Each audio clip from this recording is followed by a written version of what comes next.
Good morning. Uh, Today we solve the exercise. How to solve the exercise that we will discuss. So, first question is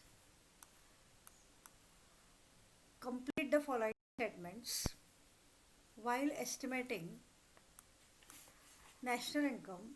We include only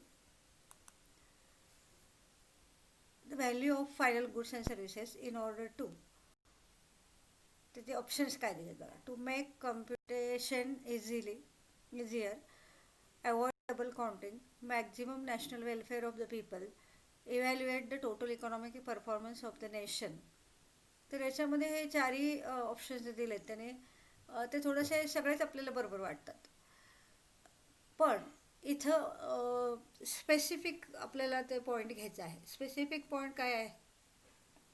to avoid double counting avoid करण्यासाठी आपण काय करतो, final goods and सर्व्हिसेसच्या value घेतो आणि intermediate गुड्सच्या values आहेत त्या consider करत नाही. तर अशा पद्धतीने हा पहिला क्वेश्चन आहे. म्हणजे प्रत्येक जे ऑप्शन दिलेलं असतं त्याच्यावर तुम्ही प्रत्येक ह्याच्यामध्ये विचार करायचा आहे आणि ज्यावेळेस सगळेच ऑप्शन्स आपल्याला बरोबर वाटतात त्यावेळेस त्यातला नियरली इक्वल ऑप्शन कुठला आहे तो सिलेक्ट करायचा आहे. आता इथं मेक कम्प्युटेशन इझियर हे पण आपल्याला बरोबर वाटतं. त्याच्यानंतर मॅक्झिमाइज नॅशनल वेलफेअर हे पण बरोबर वाटतं. आणि त्याच्यानंतर इव्हॅल्युएट टोटल इकॉनॉमिक परफॉर्मन्स हे सगळंच आपल्याला थोड्याफार प्रमाणामध्ये बरोबर पण आहे ते. पण त्यातलं स्पेसिफिक रिझन काय आहे तर टू अवॉइड डबल काउंटिंग हे त्यांनी पुन्हा पुन्हा तुमच्या टेक्स्टबुकमध्ये मेन्शन केले. त्याच्यामुळे इथं तुम्ही ते तसं कन्सिडर करून मग ते आन्सर आपल्याला फिक्स करायचा आहे. आता सेकंड जो ऑप्शन आहे तो N D P is opted by dash. N D P म्हणजे काय? Net domestic product. जेव्हा नेट येतं बघा तेव्हा तेव्हा आपण काय करतो, डेप्रिशिएशन करतो. कशातून डेप्रिशिएशन लेस करतो?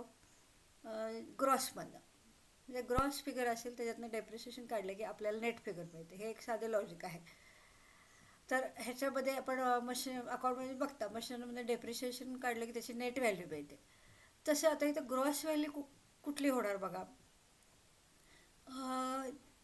डे नेट डोमेस्टिक प्रोडक्ट हे तर कंबाईन आहे दोन्हीमध्ये, म्हणजे जी डी पी आणि एन डी पीमध्ये. मग एन डी पीची ग्रॉस फिगर कुठली येते?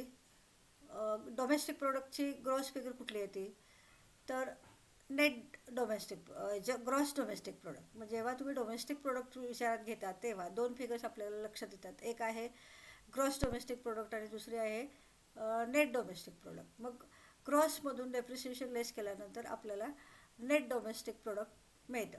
मग deducting depreciation from G D P हे ह्याचा आन्सर आहे. कसं बघा, प्रत्येक ठिकाणी आपण कसं विचार करायचा?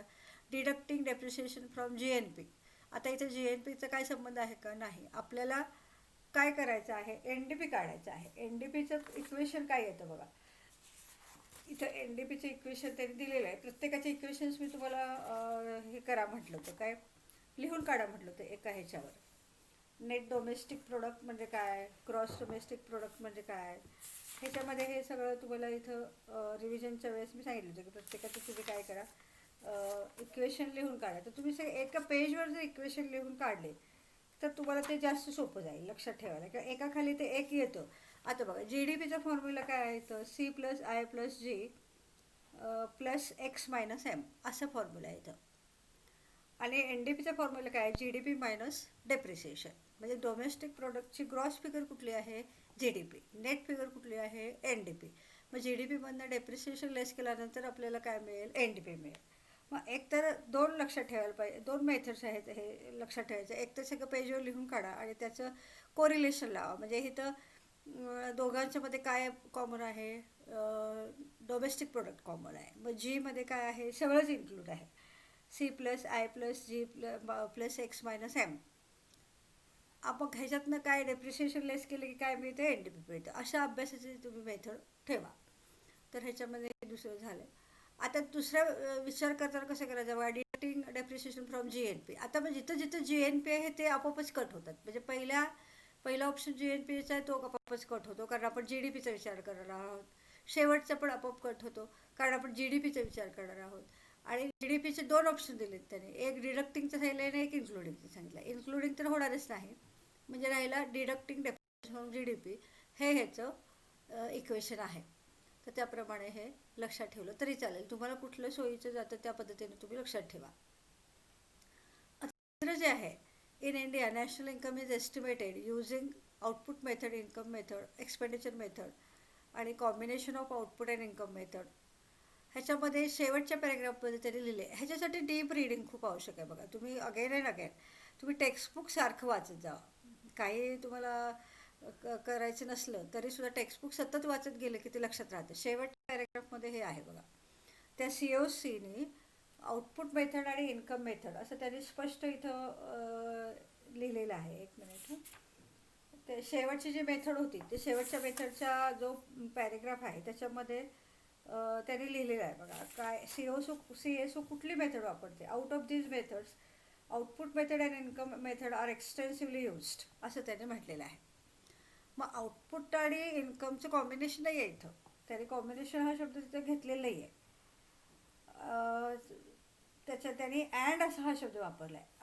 Out of these methods output method and income method are extensively use. And असं म्हटलं त्याने, म्हणजे इथं A आणि B दोन्ही ऑप्शन्स येणार. कारण त्यांनी इथं जर म्हटलं असेल कॉम्बिनेशन हा शब्द वापरला असेल तर हे त्याच्यामध्ये शेवटचं असेल, combination of output and income method. पण त्यांनी इथं तसं काही म्हटलेलं नाही आहे. अकॉर्डिंग टू युअर टेक्स्टबुक, आता तुम्ही जे आन्सर लिहिणार आहात ते तुमच्या टेक्स्टबुकप्रमाणे ते त्याचे इव्हॅल्युएशन करणार. अकॉर्डिंग टू युअर टेक्स्टबुक त्यांनी काय म्हटलं, output method and income method, and हा शब्द वापरला, त्याच्यामुळे इथं A आणि B हे दोन्ही ऑप्शन्स येतील. तर आता इथं ऑप्शनचा विचार आपण त्याने इथं कम्प्लीट द फॉलोइंग स्टेटमेंट्स असं म्हणलं आहे. मग त्याच्यामध्ये तुम्ही कंप्लीट करताना कसं करायचं आहे, शेवटच्या वाक्यात in India national income is estimated using output and income method असं तुम्ही तिथं सांगायला पाहिजे. आज कॉम्बिनेशन हा शब्द तरी टेक्स्टबुकमध्ये दिलेला नाही आहे. अकॉर्डिंग टू टेक्स्टबुकच ते तुमचं इव्हॅल्युएशन करणार. त्याच्यानंतर आहे बघा कम्प्लीट द कोरिलेशन. तर कोरिलेशनचा क्वेश्चन येतो तुम्हाला. आता C+I+G+X-M आत्ताच आपण बघितलं, GDPचा हा फॉर्म्युला आहे. GDPचा काय फॉर्म्युला आहे इथं, C+I+G+X-M हा फॉर्म्युला आहे. त्याच्यामुळे इथं काय येणार आहे, हे GDP येणार आहे. आणि त्याच्यातनं इथं GNPचा फॉर्म्युला त्यांनी दिलेला आहे. GNP is equal to C+I+G+X-M. इथं मॉनिटरी एक्सप्रेशन आहे फॉरेन ट्रेडचं. तर अशा पद्धतीने हे कोरिलेशन आहे. म्हणजे ह्याच्यामध्ये तुम्हाला फॉर्म्युले पाठ असतील तर तुम्ही पटकन लिहू शकता. म्हणून ते फॉर्म्युले एका पेजवर लिहायचे. येता जाता तुमचं जे स्टडीची जी जागा आहे त्या तिथं तुम्ही ते लावून ठेवायचं भिंतीला, किंवा सॉफ्टबोर्ड असेल तर सॉफ्टबोर्डला की दाराला. आणि जाता येता ते क्वेश्चन्स वाचायचे, ते आपोआप पाठ होतात. मग त्याच्यासाठी सेपरेट तुम्हाला टाईम काढावा लागत नाही. तर हे एक थेरी सब्जेक्टचं स्टडी करायचं हे एक चांगली मेथड आहे बघा. आपल्याला डोळ्याला दिसेल अशा ठिकाणी हे आपण लिहून ठेवायचं, आणि येता जाता जर आपण तिथं वाचलं तर आपल्याला आपोआप त्याच्यातले ट्रिक्स किंवा लक्षात येतं काय आहे काय नाही ते. त्याच्यानंतर आहे आउटपुट मेथड. आता इन्कम मेथडमध्ये त्यांनी फॅक्टर कॉस्ट मेथड दिली आहे. मग इथं आपल्याला ते final goods and services valuation of final goods and services असं म्हटलं तरी चालतं. प्रोडक्ट मेथड म्हटलं तरी चालतं. प्रोडक्ट मेथड हे जास्त ॲप्रोप्रिएट आणि छोटंसं आहे. So output मेथडला correlation product method असं पण आपण म्हणू शकतो. इन्कम मेथडला फॅक्टर कॉस्ट मेथड असं म्हणतात. तर प्रोडक्ट मेथड इथं तुम्ही लिहू शकता. त्याच्यानंतर आहे थेरॉटिकल डिफिकल्टी. थेरॉटिकल डिफिकल्टीमध्ये ट्रान्सफर पेमेंट म्हणलं आहे, आणि व्हॅल्युएशन ऑफ इन्व्हेंटरीज हे स्टॅटिस्टिकल डिफिकल्टीचा एक भाग आहे. त्याच्यामुळे इथं आन्सर काय येणार आहे तुम्हाला, स्टॅटिस्टिकल डिफिकल्टी असं येणार आहे. त्याच्यानंतर चूज द करेक्ट ऑप्शन. आता इथं रॉंगली मॅच्ड पेअर आहे, तर त्याने पेअर दिलेले आहे म्हणजे सोडूनच दिले बघा. एरवी आपल्याला कसा प्रश्न असतो, मॅच द पेअर्स, म्हणजे आपल्याला सगळेच तिथे इनकरेक्ट असतात आणि ते आपल्याला सगळे करेक्ट करून लिहायचे असतात. आता ह्याच्यामध्ये प्रत्येक ऑप्शन फक्त कन्फर्मेशन घ्यायचं प्रत्येक ऑप्शनसाठी. रॉंगली मॅच्ड पेअर आहे तेवढीच आपल्याला सांगायचं आहे. तर प्रत्येक ठिकाणी विचार करावा लागणार आहे. आता बघा, नॅशनल इन्कम कमिटी 1949ला ते CSO एस्टॅब्लिश झालं, ते बरोबर आहे. Financial year 1 April to 31 March हे पण बरोबर आहे. आणि इन्कम मेथडचं सुद्धा त्या national income is equal to rent, wages, interest, profit, mix income plus net income. इथं नेट इन्कम म्हणजे इथं एक्स मायनस म्हणजे एक्सपोर्ट मायनस इम्पोर्ट किंवा आर मायनस पी असं आपण इथं म्हणू शकतो, तर हेही बरोबर आहे. त्याच्यानंतर आता पुढची पेअर कुठली दिली आहे बघा त्याने. पुढची पेअर इथं त्याने दिली आहे एक्सपेंडिचर मेथड. आता इथं एक्सपेंडिचर मेथडमध्ये आपल्याला काय येणार आहे, एक्सपेंडिचर मेथडचं त्यांनी फॉर्म्युला काय दिला आहे, national income is equal to rent plus wages plus interest plus profit. आता आपल्याला एक्सपेंडिचर मेथडचा खरा फॉर्म्युला काय द्यायचा नाही आहे, पण तुमच्या एवढं जरी लक्षात येतं की एक्सपेंडिचरमध्ये रेंट वेजेस इंटरेस्टचा काय संबंध नाही, हे सगळे काय आहेत, इन्कम आहेत. हे सगळे जर इन्कम असतील तर इथं एक्सपेंडिचर मेथडचा फॉर्म्युला त्यांनी काय दिला आहे बघा, एक मिनिट. फॉर्म्युला पण बघा तुम्ही एक्सपेंडिचर मेथडचा, आणि असं पण आपल्याला तिथं लावता येतं रिलेशन. आता एक्सपेंडिचर मेथडमध्ये C plus I plus G plus X minus M plus R minus P असा फॉर्म्युला आहे. म्हणजे तिथे एक्सपेंडिचर पॉईंट ऑफ व्ह्यूने विचार करून तो फॉर्म्युला त्यांनी तयार केला आहे. C for consumption expenditure, I for investment expenditure, G for government expenditure, X minus M म्हणजे नेट एक्सपोर्ट्स, आणि आर मायनस पी म्हणजे नेट रिसिट्स, हा फॉर्म्युला आहे. मग आता इथं एक्सपेंडिचरमध्ये रेंट वेजेस इंटरेस्ट प्रॉफिटचा संबंधच नाही, हे इन्कम मेथडचे पॉईंट्स आहेत सगळे. त्याच्यामुळे रॉंग पेअर कुठली आहे, ही डी ही रॉंग पेअर आहे. मग इथं तुम्हाला आता उलट हे तुमचं काम सोपं झालं बघा. मॅच द पेअर्समध्ये आपल्याला ते सगळे पेअर आपल्याला सॉल्व करायला लागत होते किंवा जोडायला लागत होते. आता इथं प्रत्येक पेअर फक्त कन्फर्म करायचं आहे बरोबर आहे की नाही, आणि जो बरोबर नाही आहे त्याचं फक्त आन्सर द्यायचं आहे. वेगळी मेथड आहे थोडीशी, आहे तेच सगळं पण वेगळ्या पद्धतीने विचारलेलं आहे. तर अशा पद्धतीनं इथं हे एक्सपेंडिचर मेथडचा फॉर्म्युला तुम्हाला माहीत असेल तर लगेचच येईल, नसेल माहिती तरीसुद्धा तुम्ही एवढं विचारू शकता की हे rent wages interest and profit हे सगळे इन्कमचे पॉईंट्स आहेत, एक्सपेंडिचरचे नाही. So here this is third question. आता चौथा जो आहे हा तुम्हाला म्हणजे बऱ्यापैकी माहिती आहे. Identified explain the following concept. Virendra receives monthly pension of ₹5,000 from the state government. मग हा स्टेट गव्हर्नमेंटचं काय आहे, ट्रान्सफर पेमेंट आहे बघा. हे आपण ट्रान्सफर पेमेंट इथं आपण लिहू शकतो. Viru kept aside 100 kgs out of 500 kgs of wheat produce in his farm for his family. मग ह्याच्यामध्ये सेल्फ कन्झम्शनसाठी हे त्यांनी ठेवलेलं आहे. तर सेल्फ कन्झम्शन असं आपण म्हणू शकतो ह्याला. त्याच्यानंतर Sheetal purchase wheat flour for her bakery from flour mill. आता इथं बेकरी आहे, बिझनेस आहे, म्हणजे हे वीट हे काय होणार आहे, इंटरमेजिएट गुड्स होणार आहे. त्याच्यामुळे ते इंटरमेजिएट गुड्सची तुम्ही इथं आयडेंटिफाय करायचं आहे, त्याचं एक्सप्लेनेशन द्यायचं आहे. Shobha collected data regarding the money value of final goods and services produce in the country for the financial year. आता इथं कलेक्टेड डाटा कशाचा केला आहे, money value of final goods and services produced in the country. म्हणजे कुठली method वापरली त्यांनी, पहिली आउटपुट मेथड वापरली, तर आपण आउटपुट मेथड म्हणू शकतो. Rajendra has a total stock of 500 gel pens in his shop, which includes 200 gel pens produced in the previous financial year. मग इथं करंट फिनान्शियल इयरमध्ये नाही आहेत हे गुड्स, हे तर प्रेवियस फिनान्शियल इयरमध्ये आहेत. मग त्याच्याप्रमाणे टेक्स्टबुकमध्ये काय दिले कॉन्सेप्ट ते आयडेंटिफाय करून तुम्ही इथं लिहायचे आहे. त्याच्यानंतर answer the following. Explain the 2 sector model of circular flow of national income. ह्याच्यामध्ये तुम्ही हे केव्हाही सर्क्युलर फ्लोचा जर क्वेश्चन आला तर इथं तुम्ही त्याचे इंट्रोडक्शन, त्याची फिगर आणि त्या फिगरचं एक्सप्लेनेशन इथं अपेक्षित आहे. So explain the 2 sector model of circular flow of national income. म्हणजे तुमच्या पुस्तकात जो दिला आहे तो 2 सेक्टरचाच आहे. त्याच्यामध्ये पण 4 सेक्टर आहेत आणि त्याच्यामध्ये 3 सेक्टर पण आहेत, पण तुम्हाला काय प्रश्न विचारला आहे, 2 सेक्टर. मग इथं तुम्ही 2 सेक्टर मॉडेल ते द्यायचं आहे आणि त्याच्या पद्धतीने इथं त्याचं एक्सप्लेनेशन द्यायचं आहे. एक्सप्लेन द इम्पॉर्टन्स हा पॉईंट मला वाटतं ड्रॉप केलेला आहे यावेळेस, ते तुम्ही बघा, तुम्हाला तुमच्याकडे दिलेलं आहे, इम्पॉर्टन्स बहुतेक नाही आहे. त्यानंतर explain the features of national income. ह्या फीचर्स ऑफ नॅशनल इन्कममध्ये सुद्धा इथं त्यांनी 7 फीचर्स दिलेत बघा.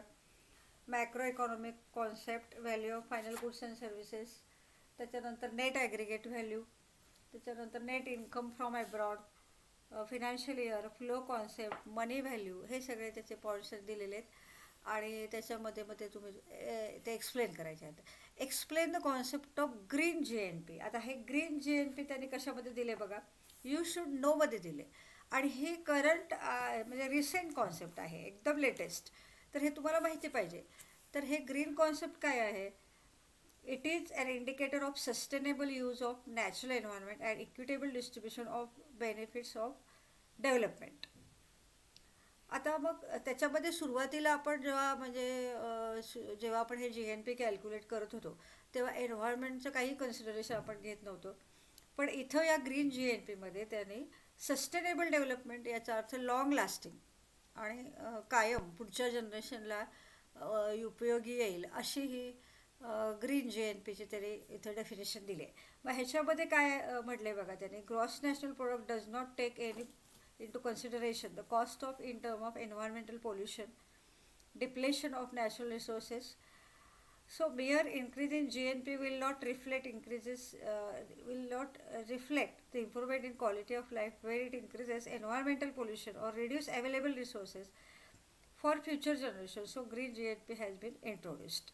म्हणजे ग्रीन GNP हा तुमचे इकॉनॉमिक डेव्हलपमेंट वाढवण्याचा प्रयत्न करते. इकॉनॉमिक डेव्हलपमेंटमध्ये आपण क्वालिटी ऑफ लाईफचा विचार करतो आणि इकॉनॉमिक ग्रोथमध्ये फक्त आपण क्वांटिटीचा विचार करतो. आता GNP पूर्वीच्या काळी कसं होतं की फक्त क्वांटिटीच्या दृष्टीने डिफाईन केलं जात होतं. आता इथं तुमचे क्वालिटी ऑफ लाईफ कशी आहे हे सुद्धा इथं कन्सिडर केलं जातं. नुसतं क्वांटिटेटिव्ह नुसतं ग्रोथ होऊन उपयोग नाही, त्याच्यामध्ये क्वालिटेटिव्ह पण डेव्हलपमेंट पाहिजे असा हा विचार करून त्यांनी हे ग्रीन GNPचं इथं तुम्हाला विचारलं आहे. तर ॲक्च्युली हे यू शुड नो म्हणजे हे सेल्फ स्टडीसाठी आहे, पण ही कॉन्सेप्ट तुम्हाला माहिती पाहिजे.